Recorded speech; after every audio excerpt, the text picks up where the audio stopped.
Okay, so this is homemade banana flour and we're gonna make tortillas. I put 2 cups in. Add just about the same amount of water, but mix little by little to be sure.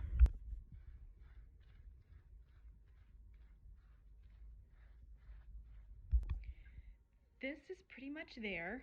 You can clump it into a ball. So you can stop here or you can add a little bit of fat. I'm going to add a tablespoon of homemade pistachio yogurt.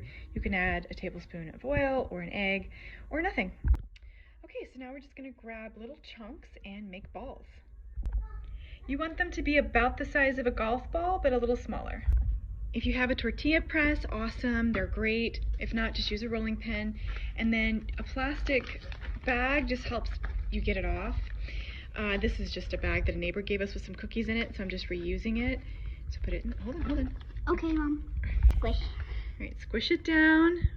So after you squish it, then you can just peel it right off.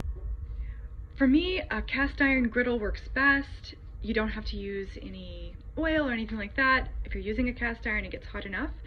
If not, you just well grease a pan. It also makes a good Play-Doh. All right, so just keep cooking them on medium on ideally a cast iron until they easily pull away and you can flip them. Keep them covered so they don't dry out. So they'll be nice and pliable and delicious and ready to fill with whatever your little heart desires.